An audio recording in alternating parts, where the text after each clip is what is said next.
Kumusta kayong lahat? Narito kami ng live sa MasterChef Championship. Nakatayo sa likuran ko ang tatlong napakagaling na hari sa kusina. Ating abangan ang kanilang pagganap ngayong araw. Narito na ang MasterChef. MasterChef. MasterChef. Hari ng isda ng East Sea, naghahangad kami ng iyong patnubay, Master Chef. Hari ng Southern Stir Fry, naghahangad kami ng iyong patnubay. Hari ng Northern Blade Work, naghahangad kami ng iyong patnubay, Master Chef. Master Chef, narinig namin na ang iyong kasanayan sa pagluluto ay ang pinakamahusay sa buong mundo. 10 taon mo nang hawak ang titulo, at walang sino mang makatalo sa iyo ngayong araw. Kung wala kang makitang pagkakamali sa aming mga putahe, kahit isang mali, ay maghanda ka na bumaba sa iyong pwesto. Mabuti, magpatuloy. Ginamit dito ang silver carp, brim, spotted fish, at siyam pang ibang uri ng isda, siyam sa bawat uri. Ang pinakasariwang laman ng tiyan ang kinuha, at nilaga ng 3 araw at gabi. Sariwa, talagang napakasariwa. Mabuti at alam mo, nakakalungkot, 0 puntos. Ano? Bakit? Para lang sa isang putaheng ito ng isda, napakaraming isda ang iyong pinatay. Dito, ang baho talaga. Ano ba ang ginagawa mo? Akala mo ba tambakan ito? Ang baho. 0 puntos. Ikaw.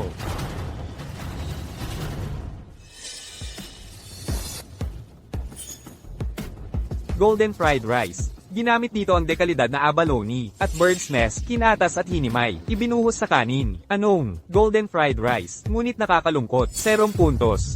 Bakit? Wala bang nagsabi sa'yo, na para sa fried rice na ito, dapat kaning isang araw na ang gamit? Fry King. Ano ito? Shredded 9-turn pork intestines. Malikhain. Pero hayaan mong magtanong ako, ang pag-shred mo nito, sinadya ba? O aksidente lang? Sinadya, ang aking mangkok ng 9-turn intestines ay gumagamit ng pinakamahusay na teknik sa paghiwa para ito'y pinong-pinong gupitin. Ito'y nagpapahintulot sa bituka na lubusang makipag-ugnayan sa panlasa ng kumakain. Para sa pinakamataas na contact, ang lasa ay nananatili sa panlasa. Walang kapintasan. Wala kang mahahanap na kahit isang depekto. Kaya pala, ang paraan ng paghiwa mo, hindi mo man lang ito nilinis ng maayos. Anong ginagawa mo? Sinisikap mong ipack-in sa mga kumakain. Nang dumi ng baboy? 0 puntos. Hindi.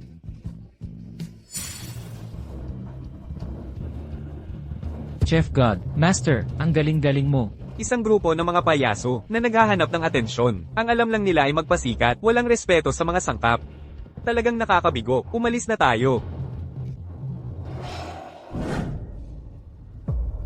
Tanglong. Nagdesisyon na ako, ititigil ko ang pagluluto sa loob ng 3 taon. Upang hanapin ang tunay na kahulugan ng pagluluto, ang hotel na ito ay ipagkakatiwala ko sa iyo. Paano naman yan? Master, ikaw ang tunay na Chef God. Narating na natin, Master. Saan ito? Nagkamali ba tayo ng pinuntahan? Walang pagkakamali, narating na natin. Ang Yellow Springs Road. Master, dahil pagod ka na, maaari ka nang magpahinga magpakailanman. Mula ngayon, ako na ang magiging Chef God. Siyaw Davao. Siyaw Davao, sinasagip kita dahil mabait ang puso ko, hindi para maghapon kang matulog. Ang paligsahan sa pagluluto ay magsisimula na, hindi ka ba dapat naghahanda? Ang paligsahan sa pagluluto ay nakakainip. Ang kapal ng mukha mo, nahamakin ang paligsahan sa pagluluto. Kung sasali ka sa paligsahan, magkakaroon ka ng pagkakataong makilala ang maalamat na Master Chef. Ang Master Chef? Ako ang Master Chef. Miss, nakikipaglaro ka na naman sa lalaking yon. Hindi ko talaga maintindihan, tagapaghanda lang siya, at isang tunay na tanga. Paano siya naging napakalapit sa binibini?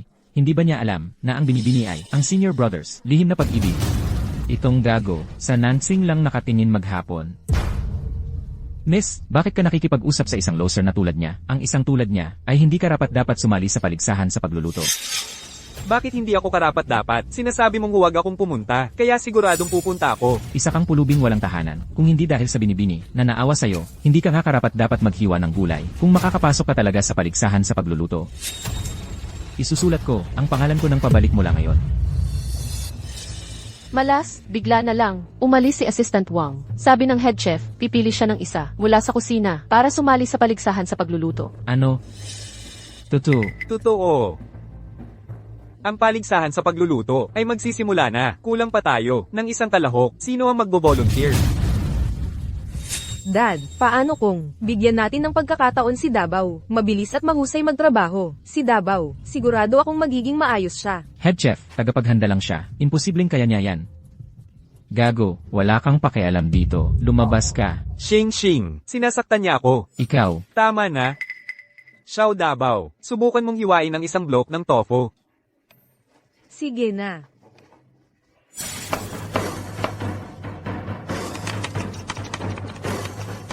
Dabaw, bakit hindi ka pa tapos? paghiwa ng tofu at ang tagal mong matapos. Nakakatawa. Tapos na. Hindi masama, kapalit, ikaw na. Chef, ang paligsahang pagluluto na ito ay tungkol sa reputasyon ng aming Kinyon Restaurant. Ang pagpapadala ng isang maliit na cute ay mukhang medyo masyadong bata-bata. Magsisimula na ang paligsahan. Hindi na natin dapat alalahanin yan ngayon. Kayong mga lalaki, mag-empake na kayo ng inyong mga gamit. Maghanda na kayong umalis. Opo. At ikaw, mag-empake ka ng iyong mga gamit. Kunin mo si Xiao Dabaw. Dabaw, mauna na kami.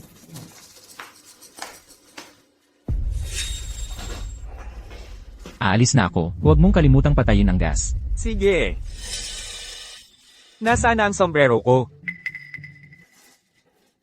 Ah, tama. Anong sinabi niya kanina? Bahala na. Umalis na lang tayo.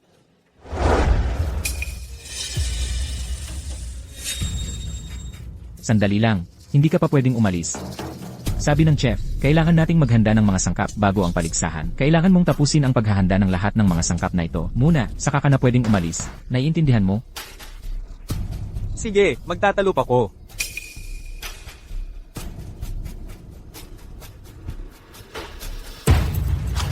Sa tingin mo karapat-dapat kang sumali sa isang paligsahan sa pagluluto. Manatili ka na lang sa pagtatalop ng gulay.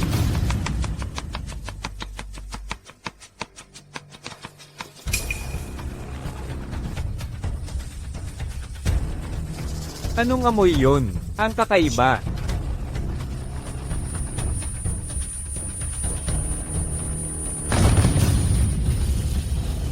Diyos ng pagluluto. Guro. Dahil pagod ka na, pwede ka nang magpahinga magpakailanman. Mula ngayon, ako na ang Diyos ng pagluluto. Isang kompetisyong ganito kahalaga, at kayo, ang Kinyon Restaurant, ay isang buong oras na huli. Hindi mo talaga ako ang hurado. Siniseryoso. Master Lo, siguro may hindi pagkakaunawaan. Ito ay...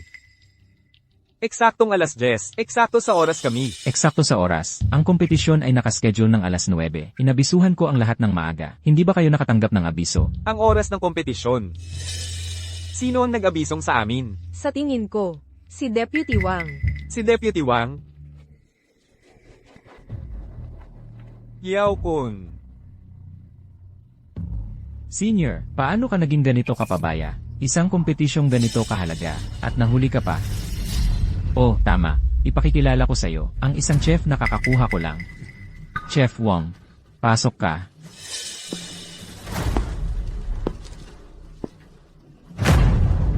Kaya, kayo pala ang nasa likod nito. Kayong mga sarili ang sumira sa patakaran. Ano ang kinalaman ko doon? Master Lu, ayon sa mga patakaran, hindi ba dapat natin diskwalipikahin ang kanilang kuponan? Master Lo, anabangan kami, pakiusap, bigyan ninyo kami ng isa pang pagkakataon. Chef Jiang, bilang hurado, dapat kong sundin ang mga regulasyon. Ayon sa mga patakaran, maliban kung maipaghahanda ninyo ang lahat ng sangkap, sa loob ng 10 minuto. Kung hindi, wala akong magagawa kundi kayo'y diskwalipikahin. Ano? 10 minuto, iyon ay... Ang paghahanda ng mga sangkap dito mismo ay hindi bababa sa 1 oras. 10 minuto ay imposible. Nasaan si Xiao Dabaw? Hindi ba siya ang dapat maghanda ng mga sangkap? Master, si Xiao Dabao na yon ay nahuli na naman. Hindi pa siya dumarating. Ano? Nahuli si Xiao Dabao. Napagkatiwalaan siya ng husto ng master at binigo niya tayo sa kritikal na sandali. May gustong sumira sa atin. Wala tayong ibang masisisi. Tapos na ang oras. Senior, sa tingin ko ay dapat mo na lang dalhin ang iyong mga tao at umalis. Ang bantog na Kinyon Restaurant na diskwalipika dahil sa pagkahuli. Malamang ito ay maging balita bukas. Ang Kinyon Restaurant, ang reputasyon ng nangungunang restoran, ay malapit ng masira. Kung ganon, wala na akong magagawa kundi ipahayag ang diskwalifikasyon ng Kinyon Restaurant. Sandali. Dabaw. Hindi ako makapaniwala na 3 buong taon akong nawala sa sarili ko. Salamat kay Jiang Nanxing sa pagsagip sa akin. Ngayon, ituring mo itong pagbabayad ko ng utang na loob. Xiao Dabao, hindi ba't nakakulong siya? Davao. Ano-ano ito? Chef, ito, ang mga sangkap na ipinapaghanda mo sa akin. Diyos ko, hindi lang sariwang gulay ang nandito, pati na ang pinakamahirap ihanda, tulad ng tadyang, pata, at mga lamang dagat, ay handang-handa na. Davao, ang galing mo. Xiao Davao, sa ganito kaisang panahon, paano mo ito nagawa? Nahanap ko sa ref, malamang mga tira, mula dati pa. Ganun ba? Mukhang, kahit ang langit, ay nakangiti sa ating Chindian restaurant. Davao, ngayon, ikaw ang dahilan. Ang swerte talaga ng lalaking yon. Hayaan mo siyang magpasikat. Kung hindi siya nagkamali, kailangan pa ba nating gamitin itong mga luma para sa kompetisyon? Makinig ka, kung may mangyaring mali sa kompetisyong ito, ikaw ang pananagutan mo. Sige. Kahit papaano, may pwesto tayo sa kompetisyon. Magtitiis tayo.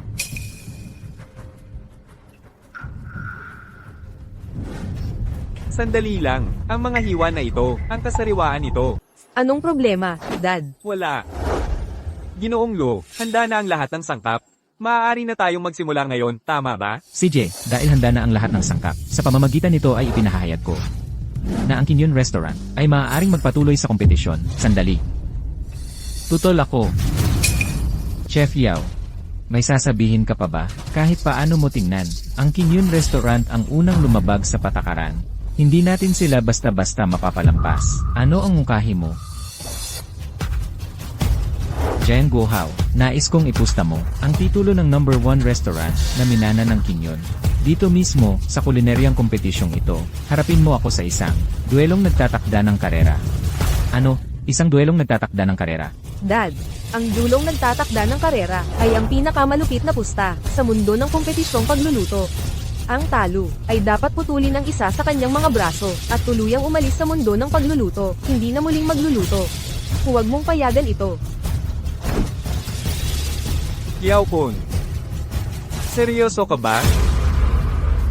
Senior brother, noon, ang ating master ay determinado na ipamana ang Kinyon Restaurant sa'yo. Sabi niya, ikaw lang, ang karapat-dapat na magmana ng number 1 restaurant. Ako, si Yao Kun, ay hindi kailanman tumanggap noon.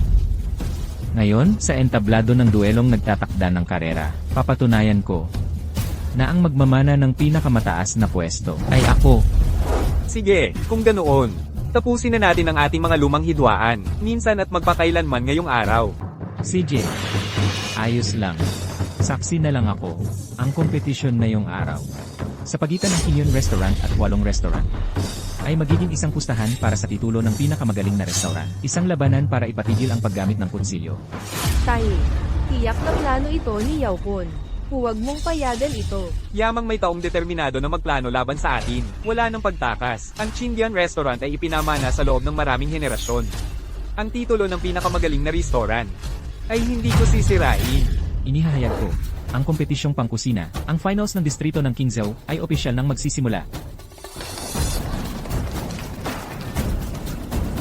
Sa round na ito, susubukin ang mga pangunahing kaalaman sa paghahanda ng sangkap. Manong pinupok na karne ng baka. May 15 minuto kayo para ihanda ang karne ng baka. Sa loob ng 15 minuto, ang panig na may mas malambot at mas springy na bola-bolang karne ng baka, ang mananalo. Senior, ang paglaban sa akin. Ang pinakamaling desisyon na nagawa mo sa buong buhay mo.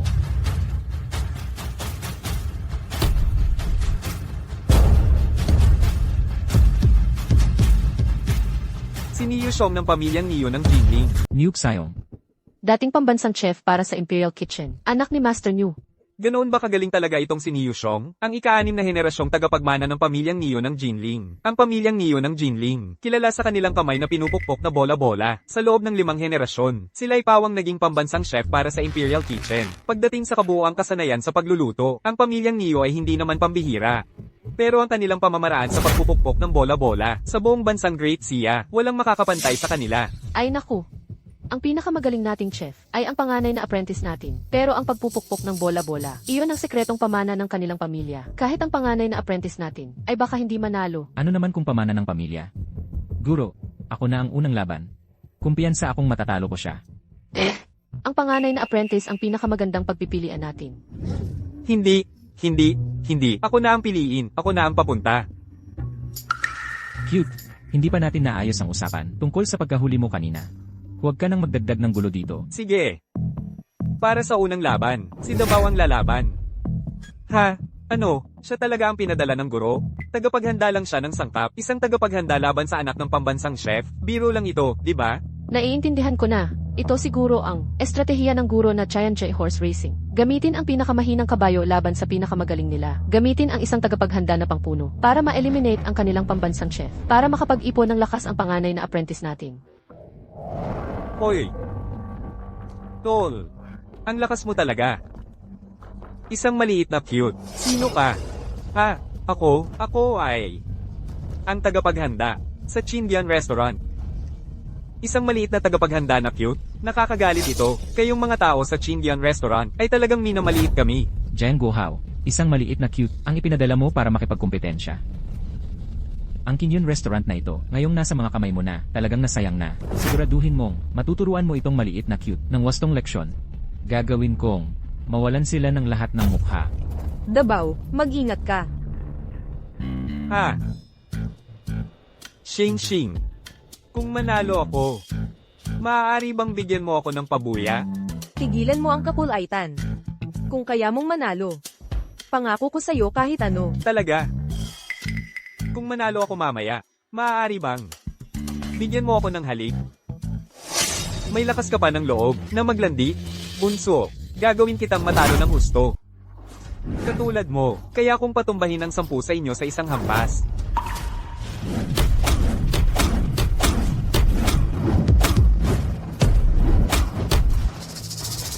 Talagang karapat-dapat si Nuke Saong sa signature move ng pamilya niyo. Perpektong na-master ni Nuke Saong ang hand-pounded beef. Bilang isang sining, Nakakatakot na lakas. Halos siya ay isang makina ng tao.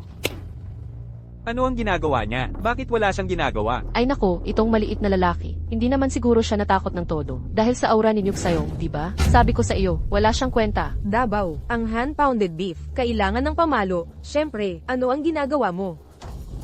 Binibigyan ko ito ng masahe. Minamasahe ang karne. siya lang ang batang ito ang makakaisip niyan. Master, tingnan mo. Ito ang nangyayari kapag pinili mo ang maliit na lalaking ito sa halip na hayaan akong lumaban. Ang natitirang 2 round, kailangan kong ibalik ang sitwasyon mag-isa.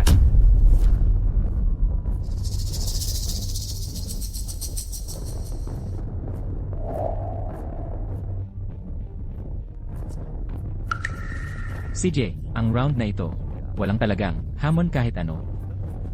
Tingnan mo ang batang iyon, nandyan pa siya, nawawala sa sarili.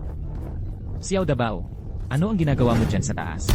Nagpapahiya ka sa sarili mo, bumaba ka sa entablado. Isang huling hampas.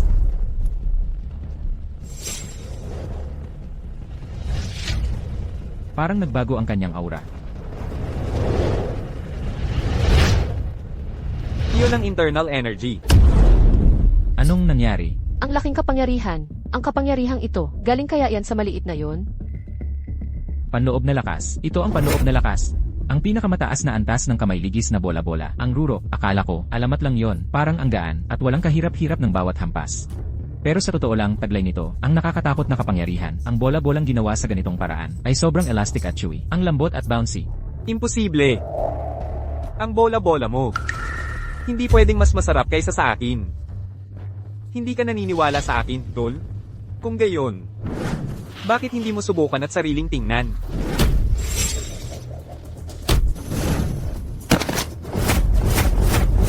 Diyos ko, ito pala ang panloob na lakas. Nakakatakot na kapangyarihan. Kailan pa nagkaroon ang King Sao ng ganitong tao? Ipinahahayag ko, ang nagwagi sa unang laban, ay si Xiao Dabao. Ayos. Davao, hindi ko alam. May ganito ka pala. Puro lakas lang yan, para sa isang chef. Ang kasanayan sa pagluluto ang pinakamahalaga. Ang lakas lamang, magiging prep cook ka lang magpakailanman.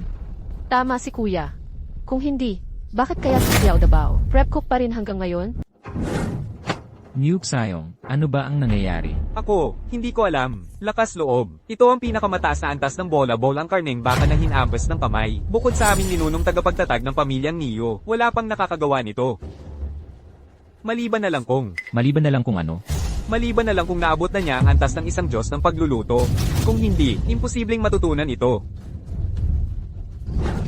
Wala akong pakialam. Sa bawat laban mula ngayon, ako ang mananalo. Huwag mong isiping maaasahan mo ang swerte. Para mapanatili ang titulo ng nangungunang restaurant, magsaya ka muna sa iyong maliit na tagumpay. Mamaya, sisiguraduhin ko, hindi ka na matatawa. Ha ha ha ha.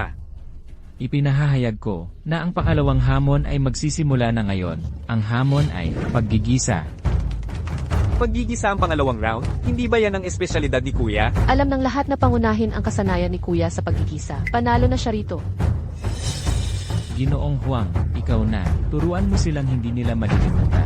Nauunawaan, ako si Huang, matagal nang nagretiro. Matagal-tagal na rin akong hindi nakakita ng isang dalubhasa sa lakas loob na ganito kagaling. Binata, tiyak na ipinanganak kang may banal na lakas. Nakakalungkot lang, lahat ng lakas na yon ay hindi pa rin sasapat para talunin ako. Kayo, dapat magpadala ng isang taong talagang marunong mag-isa. Sino itong lalaking ito? Sino ba ang may pakialam kung sino siya? Si Kuya ang kinikilalang hari ng paggigisa ng kinyon. Kaya niyang tapatan ito. Guro, hayaan mo akong lumaban. Guro. Ang galing talaga ng lalaking ito. Galing? Galing saan? Para sa isang henyo na tulad mo, syempre mukhang magaling siya. Ngunit para sa akin, madali lang siya. Hoy, sa ngalan ng lahat, ipinahahayag ko, ang ikalawang laban ay magsisimula na ngayon.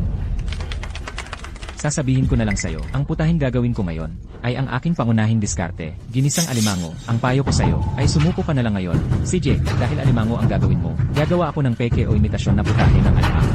Tapusin na natin ito minsan at magpakailanman.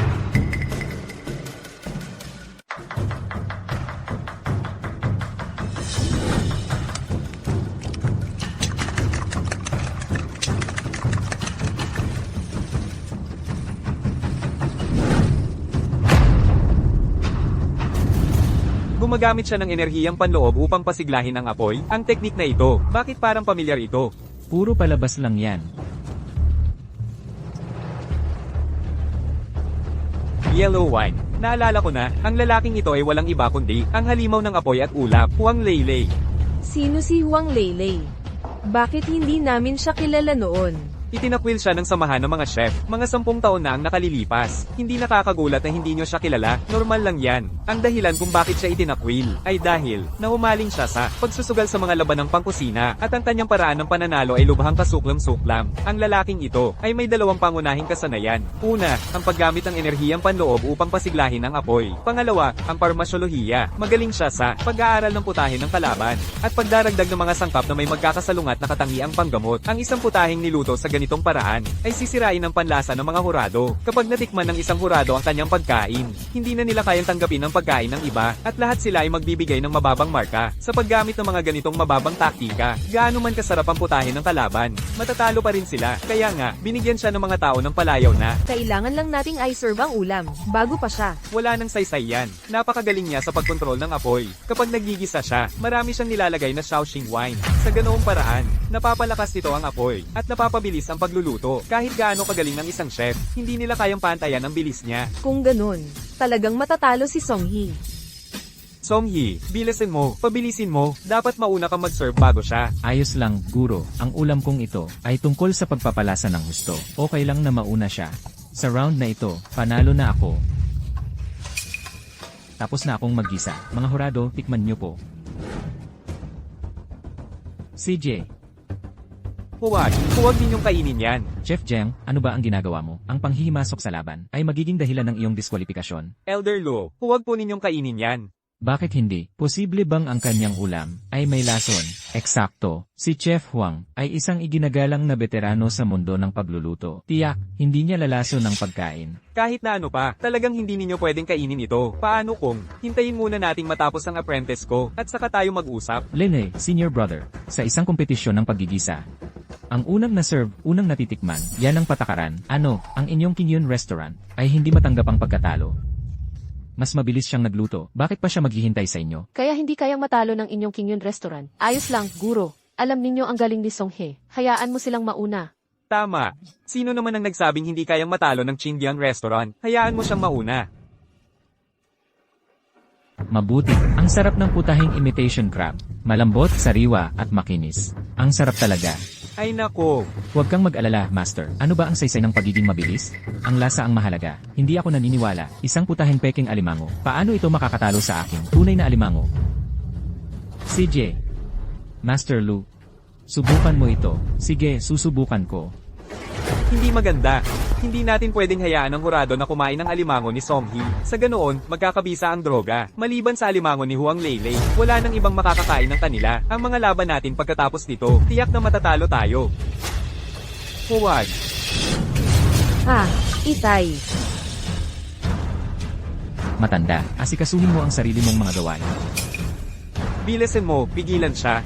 Master Lu, ito ang aking putahe ng alimango. Espesyalidad ito ng kinyon. Naniniwala ako na kapag natikman mo ito, hindi mo ito malilimutan. Sige, susubukan ko ito. Tapos na. Lahat ay tapos na. Xiao Dabao, anong ginagawa mo? Napansin kong hindi ka naglagay ng asin habang nagluluto. Wala talaga. Kaya nagdagdag ako ng kaunti para sa'yo. Talagang konting-konti lang. Ako ang hari ng pritong ulam. Akala mo ba hindi ko alam kung naglagay ako ng asin o hindi?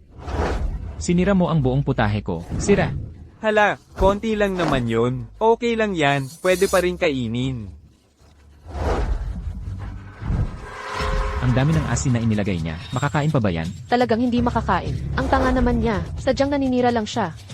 Hoy, Mang Lu, sandali lang po. May naninira ditong tanga. Ako muna ang bahala dito. Pag-uusapan natin mamaya. May patakaran tayo. Tapos na ang oras. Kung hindi mo ako papakainin ngayon, kailangan kitang diskwalipikahin. CJ.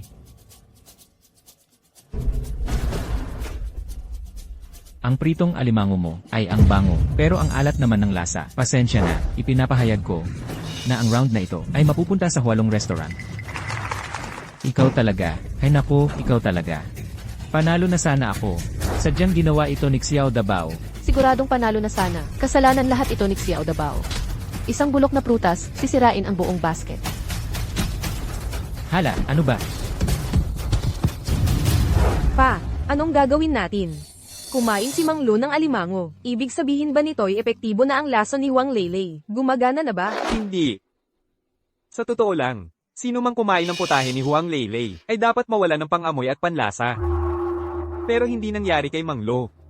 Baka naman, ang asin na inilagay niya kanina. Ibig mong sabihin, ang asin na inilagay ni Dabao.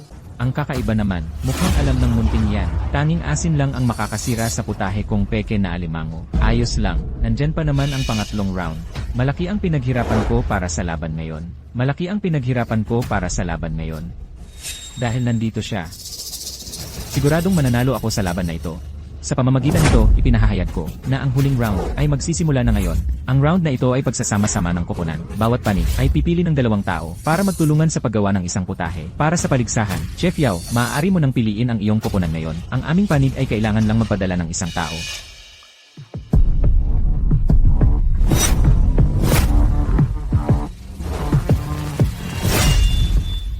Sino yung lalaking yun? Hindi ko pa siya nakikita dati. Bakit parang pamilyar siya? Naalala ko na, si Wang Hai yan. Sunod-sunod na 18 laban ang kanyang panalo. Ang madilim na kabayo ng mundo ng pagluluto. Siya ang pangunahing kalaban para manalo sa paligsahang paglulutong ito. Ha, siya pala. Wala yun. Malamang hindi mo pa alam to. Ang tunay na pagkakakilanlan ni Wang Hai ay ang pinakamamahal na alagad ng kasalukuyang Diyos ng pagluluto, si Tanglong. Tinatawag siyang munting Diyos ng pagluluto. Ang maalamat na munting Diyos ng pagluluto. Hindi nga. Ibig sabihin ba, magkakaroon tayo ng karangalan na makita ang munting Diyos ng pagluluto na magluto? Yao Kun, totoo. Talagang disipulo siya ng Diyos ng pagluluto. Eksakto, ang munting Diyos ng pagluluto. Pero gumastos ako ng malaki para mapunta siya rito. Senior brother, ngayon, karapat-dapat ang pagkatalo mo. Hindi pwedeng tama yan. Master, Wang Hai, bilang ang kasalukuyang huling disipulo ng Diyos ng pagluluto, si Tanglong. Ano ang dahilan niya para tulungan si Yao Kun? Baka peke siya. Hindi. Dapat tunay siya, ang Diyos ng pagluluto.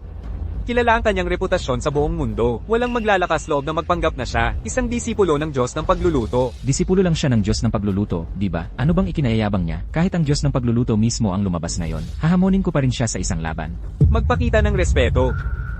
Ang mock alaban, ang huling disipulo ng Diyos ng pagluluto, ay isang karangalan para sa matandang ito. Eksakto, ang makasabay sa akin sa parehong entablado ay talagang ang pinakamalaking karangalan ng buhay mo. Mabuti. Gayunpaman, medyo malubha ang mga sugat ko ngayon. Hindi ako makakasali sa kompetisyon, kaya ipapalaban ko ang aking 2 disipulo bilang kapalit ko. Songhee, Master, ikaw na. salamat Master. Huwag kang mag-alala, ang huling round na yon ay dahil lahat sa munting ito. Panalo ako sigurado dito. Hoy, Master. Sino ang balak mong piliin bilang pangalawang tao? Xiao Dabao, payag ka ba? Na pumitawan sa aming Chindian restaurant. Ano, Chef? Ang liit-liit na to, sinira pa ang panalo natin. Ang sigurado nating panalo, bakit mo pa siya pipiliin? Chef, hindi mo pwedeng piliin yan. Paano mo maipagkakatiwala ang kinabukasan ng King Yun Restaurant sa isang katulong lang ng sauce chef? Chef, pag-isipan mo po ulit, sigurado ako. Davao, nakikiusap ako sa'yo. Tulungan mo ang Chindian Restaurant ng isang beses pa. Sige, gagawin ko. Sabi ko sa'yo, wala ng tao ang King Yun Restaurant. Talagang wala na silang maipadala. Isang prep cook pa ang ipapadala mo. Para harapin ang Little Kitchen God. Hindi importante. Kahit sino ang pumunta, pareho lang. Sa totoo lang, ang King Yun Restaurant, puro ganyan lang ang mga tao. Wala akong pakialam. Pwede na ba tayong magsimula? Mukhang ang final round na to, ako pa rin ang magdedesisyon. Batang to, halika rito at tulungan mo ako. Sandali, Songhee, ibigay mo ang kutsilyo kay Davao. Bakit, Chef? Para sa laban na to. Ikaw ang magtutulong kay Xiao Davao. Ano, Guro? Ang pagpapasali sa batang ito ay isang bagay, pero ngayon, siya pa ang gagawin mong head chef. Taye, sigurado ka ba dito? Ang paggawa kay Davao bilang head chef, magandang ideya ba talaga yon? Ang resulta ng laban na ito ay hindi lang magdedesisyon sa kapalaran ng ating Chindian Restaurant. Kung matatalo tayo sa pustahang ito, kailangan mong putulan ng braso. Guro, nawalan ka na ba ng ulo? Ang pagpili sa isang bata bilang head chef, ano ba ang iniisip niya? Sa tingin ko, alam niyang siguradong matatalo siya, laban sa munting Diyos ng kusina. Kaya sumusuko na lang siya. Mabuti, mabuti. Kuya, hindi ko inakala na ang sama ng loob natin sa loob ng mga taon ay malulutas sa ganitong katawa-tawang paraan. Ikaw, tunay ngang tumanda na ang isip mo. Davao, ikaw ang aking pag-asa. Guru Jiang, ako dapat ang magpapasalamat sa'yo. Huwag kang mag-alala. Ako na ang bahala. Nakakawa. Sa harap ng tunay na galing, ang iyong munting palabas kanina ay lubhang katawa-tawa. Magsimula na tayo. Para sa ikatlong round, ang tema ay sabaw. Mayroon kayong 1 oras. Inihahayag ko, ang ikatlong round magsimula. CJ, ngayon ipapakita ko sa iyo ang agwat ng isang ordinaryo at isang henyo. Magsimula.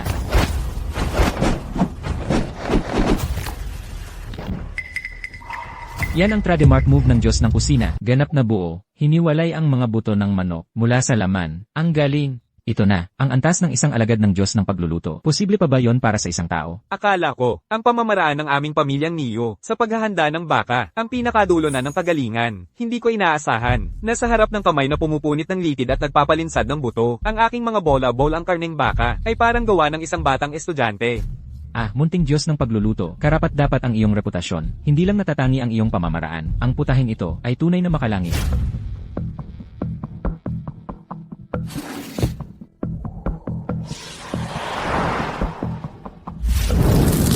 Matandang Lu, hindi ba't ito lang ay isang ordinaryong manok sa dahon ng lotus? Mali, ito ang pinahusay na bersyon ng mismong Diyos ng pagluluto. Ang kataas-taasang manok sa dahon ng lotus. Ito ang Diyos ng lahat ng sabaw. Para gawin ang manok sa dahon ng lotus na ito, kailangan mo hindi lang magsanay sa kamay na pumupunit ng litid at nagpapalinsad ng buto, kundi magkaroon din ng malaking panloob na lakas para kontrolin ang apoy. Sa mundong ito, bukod sa Diyos ng pagluluto, sa tingin ko tanging ang munting Diyos ng pagluluto ang makakagawa nito. Tingnan mo, anong ginagawa doon? Nang munting henyong iyon, bakit pa natin siya papanoorin? Kumpletong pag-aksaya ng oras. Munting henyo, anong ginagawa mong nakatayo lang dyan? Nagsimula na siya. Ah, ikaw ba ay? Sinusubukang talunin tayo ng sadya? Ginagawa ko rin ang parehong bagay. Kamay na pumupunit ng litid at nagpapalinsad ng buto. Ang talino mo talaga. Iyon ay ang sikretong pamamaraan ng Diyos ng pagluluto. Hindi mo naman iniisip na matututunan mo yon ng biglaan, di ba? Tumigil ka sa pagsasalita at umalis ka sa daan. Ako na ang bahala sa kawali. Baka may tsansa pa tayong manalo. Huwag magmadali. May plano ako para sa'yo. Heto, hawakan mo ito. Para saan? Hawakan mo lang. Magagamit mo yan. Alugin mo. Gisingin mo. Nag-uutos ka sa akin? Kunin mo na lang. Tigilan mo na ang kalokohan. Kukunin mo ba o hindi? Ang munting henyong ito, panaginip lang yan. Chef, Hinampas mo ako. Eh ano kung ginawa ko? Ako ang head chef dito. Assistant mo lang ako. Gawin mo lang ang sinasabi ko. Tigilan mo na ang pagsasagot. Sumunod ka lang. Ano to, tamang oras na. Nakikipag-away pa rin si Xiao Davao sa sarili niyang team. Sasabihin ko sa'yo, talagang tapos na ang King Yun Restaurant na yon. sa tingin ko, itong si Xiao Dabao, alam niyang hindi siya makakapag-compete, kaya nananapak at nagwawala na lang. Nakakawa naman. Xiao Davao, sawang-sawa na ako sa'yo. Papatayin kita. Tama na. Master, Sa kusina, ang head chef ang may hawak. Yan ang patakaran. pero siya, Sundin mo ang sinasabi niya. CJ. Gago. Magbabayad ka para dito. Hoy. Mag-serve na ang Little Chef God.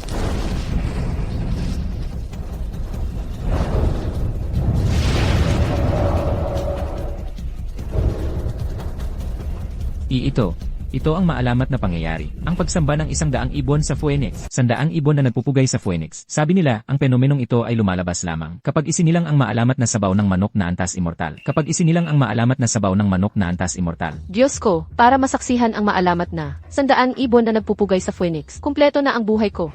Sabaw ng manok na antas immortal. Iyon na siguro ang sabaw ng manok na antas immortal. Sabi nila, isang langhap lang ng sabaw na ito. Sabi nila, isang langhap lang ng sabaw na ito ay makakapagpa 3 days and nights ka na nang walang kinain o ininom at hindi magutom. At kung swertehin ka na makakagat kahit isang subo lang, hindi lang nito magagamot ang mga chronic na sakit, kundi pwedeng pahabain pa ang buhay mo. Ito nga talaga ang sabaw ng manok na antas immortal. Posible kaya, ang pinili ko ay talagang mali? Kuya, nakaplate na ang putahe ng Diyos ng maliit na kusinero. Ano pang hinihintay mo? Huwag mong sabihin na gusto mong sumuko. Siyaw Dabao, ang tagal mo na niyan ginagalaw-galaw. Tama na. Sige, akin na. Dapat lang na makatulong itong alak para manalo ka. O papatayin kita. Dad. Dabaw, kaya ba talaga niyang gawin ito? Wala na tayong magagawa kundi subukan. Sana ang huling sangkap niya ay makagawa ng himala. Ininom niya talaga ang alak. Ano ba ang ibig sabihin nito? Ang tagal kong ginalaw yan, tapos ikaw lang ang inom. Anong problema? Tama, hindi ko naman sinabi na ito ay para sa putahe. Munting hayop ka, hindi na sana tayo nagtiwala sa'yo. Wala na tayo. Naloko tayong lahat ng munting hayop na ito. Niloloko lang niya tayo. Elder Lou, ngayon, maaari mo nang i-announce ang resulta, di ba? Sa ngalan ng lahat, ipinahahayag ko. Ang nagwagi sa ikatlong round ay ang Hualong Restaurant. Kuya, ito ang resulta ng pagpili mo sa isang munting hayop. Kuya, tapos na ang laban. Kuya, gawin mo. Putulin mo ang iyong braso. Papa. Guro, Jen Guhao, ikaw pagkatapos ng lahat, ang head chef ng 100 taong restaurant. Ano ng problema? Nawalan ka na ng loob. Putulin mo ang iyong braso. Kuya, ano nang hinihintay mo? Huwag mong sabihin. Gusto mong tulungan kita, Chef Giant, dahil tinanggap mo ang hamon. Kailangan mong tanggapin ang mga kahihinatnan. Yan ang tuntunin sa mundo ng pagluluto. sige, inaamin kong talo ako. Ako na ang gagawa.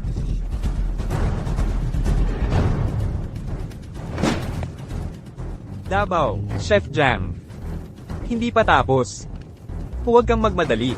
Siyaw Dabao, ang pagkatalo ngayon ay dahil sa'yo at naglakas loob ka pang sabihin hindi pa tapos. Xiao Dabao, ikaw ang may kasalanan. Sinira mo ang King Yun Restaurant. Ngayon ang aming guro ay kailangang putulin ang kanyang sariling braso dahil sa iyo. Kung may konsensya ka man lang, dapat ikaw ang magpalit sa aming guro. Tama siya, ikaw ang magputol ng iyong braso. Sigurado ba kayong lahat? Nananalo na siya? Gumawa siya ng Divine Chicken Soup. Ano nang maihahambing mo dyan? Divine Chicken Soup, walang kwenta yan. Ano nang sinabi mo? Ang kapal ng mukha mong manginsulto sa aking sopas. Nakakagalit, walang alam mong paslit. Ang kapal ng mukha mong hamakin ang munting Diyos ng kusina. Narito mismo sa harap mo ang banal na sabaw ng manok at may lakas ka pa ng loob na siraan ito. Sa tingin ko, malamang nabaliw sa takot si Xiao Dabao. Nga, ang teknik ng kamay na naghihiwalay ng buto, ang pagsasamo ng phoenix sa kawan. Nakita namin ng buong buo ang lahat ng iyon. Paano magiging peke ang banal na sabaw ng manok?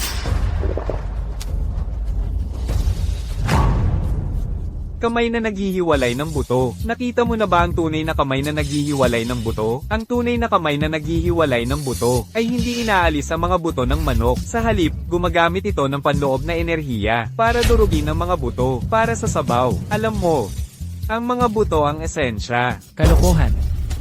Ang kamay na naghihiwalay ng buto ay personal na itinuro sa akin ng aking maestro, si Tanglong. Sinasabi mo ba na mas magaling ka pa sa Diyos ng kusina mismo? Ang banal na manok na may dahon ng lotus na ito, 70% lamang nito ang natutunan ni Tanglong mismo. At nang maabot ka nito, lalo pang ina ang bisa. Natutunan mo lang itong kulang-kulang na kamay na naghihiwalay ng buto. At itong pagsasamo ng phoenix sa kawen. Ang kapal ng mukha mo, isang hamak na walang kwenta tulad mo, ay may lakas ng loob na siraan ang Diyos ng kusina. Sobra na ito, dapat siyang lumuhod at humingi ng tawad sa Diyos ng kusina. Lumuhod ka. Lumuhod ka, Jen Guhao. Tingnan mo ang sarili mo, anong klaseng mga tao ang inupahan mo? Hindi lang sila walang utak, nagsasabi pa ng kalokohan. Ang reputasyon ng King Yun Restaurant ay lubusan ng sinira mo. Kung ako ang nasa kalagayan mo, hindi lang kamay ang puputulin ko, kukudkuran ko na lang ang lalamunan ko. Davao, sapat na ang nagawa mo. Para sa aming Chindian Restaurant, ang usapin ngayon ay wala kang kinalaman. Umalis ka na. Ako ang sisigot sa lahat ng kahihinatnan. Master Jam. Huwag kang mag-alala. Panooring mabuti, mga kasama. Ito ang itsura ng tunay na pagsasamo ng Phoenix sa Kawan.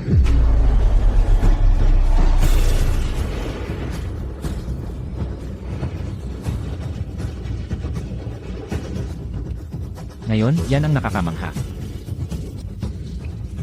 Tingnan ninyong mabuti, lahat. Ito ang tunay na Bai Miao Chao Feng.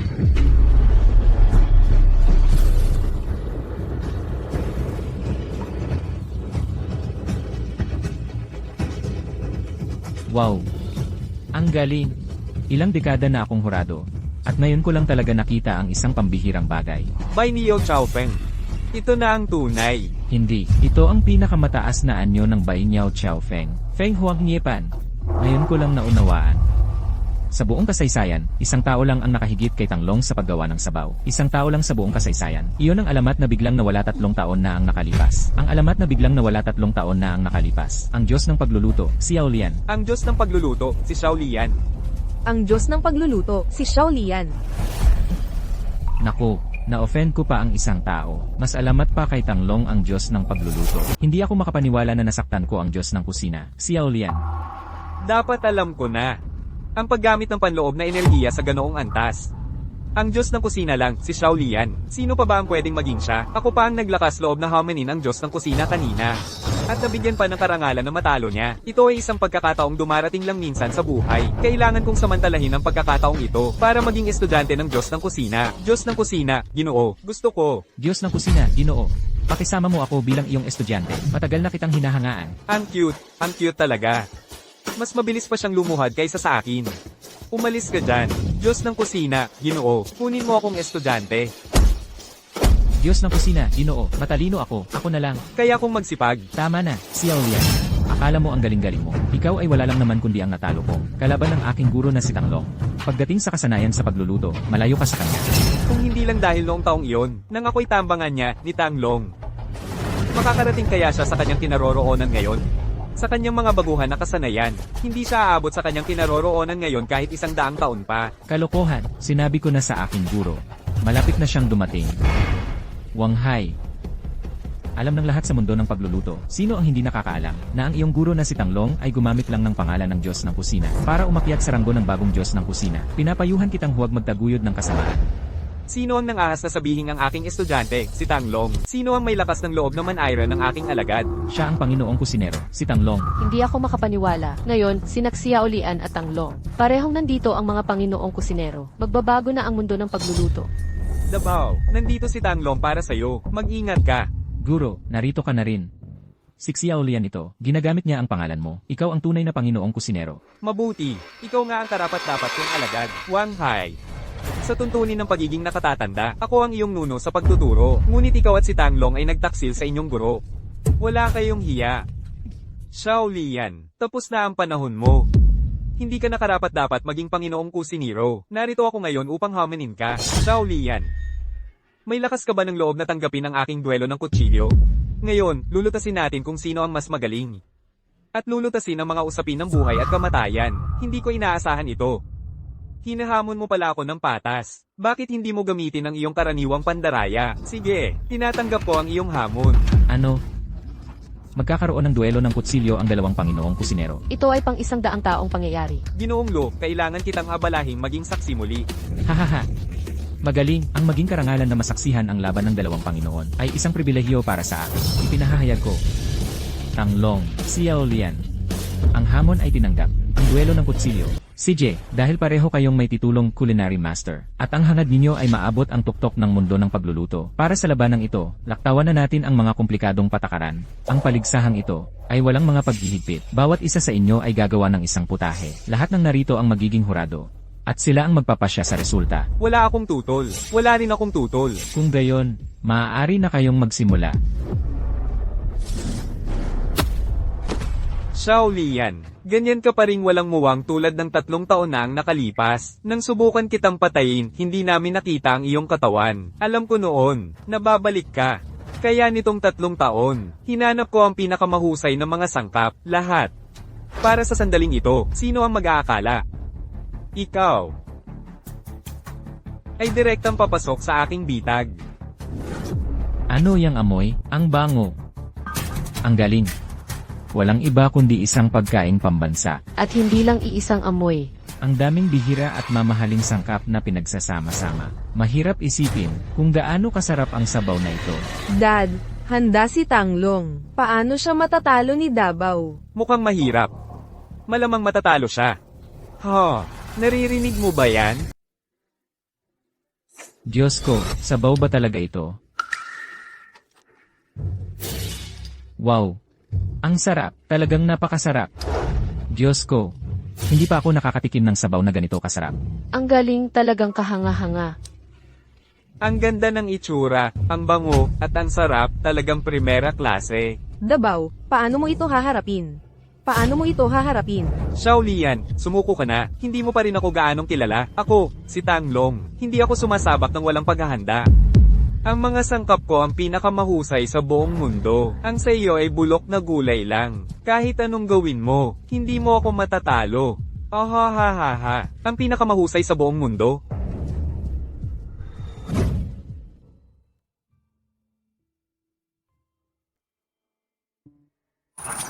Ginoo, Ginoo, gising na po, Ginoo.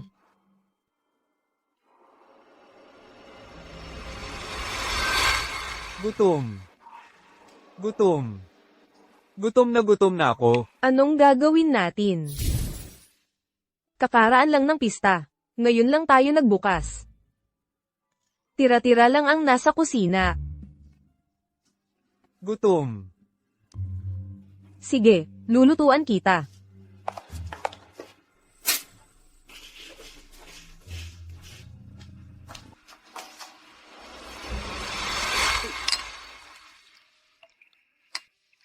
Heto, inumin mo na. Dahan-dahan, dahan-dahan.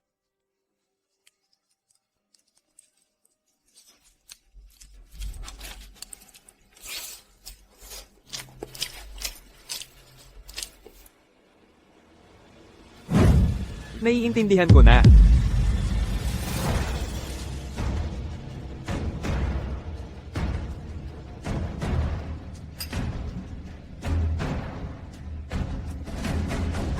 Anong ginagawa niya? Guro, ano sa palagay mo ang gagawin niya sa mga bulok na dahon at mga pira-piraso? Ano ba ang sinusubukan niyang gawin? Bahala siya sa buhay niya. Hindi niya ako matatalo.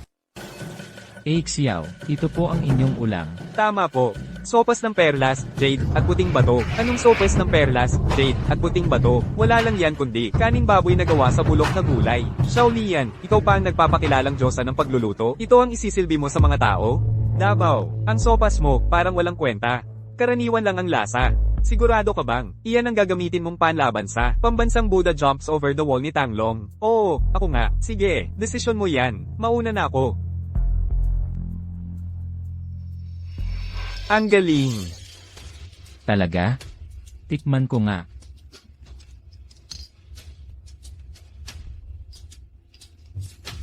Ano? Paano naging ganito kasarap ang sopas? Ang galing. Davao, ang sopas na ito, parang may mahika. Lahat ito. Dahil sa iyo. Ako, Tama na. Nagpapanggap kayong lahat. Huwag niyo akong lolokohin. Nagpapanggap man kami o hindi. Malalaman mo pag natikman mo. Huwag mo akong takutin.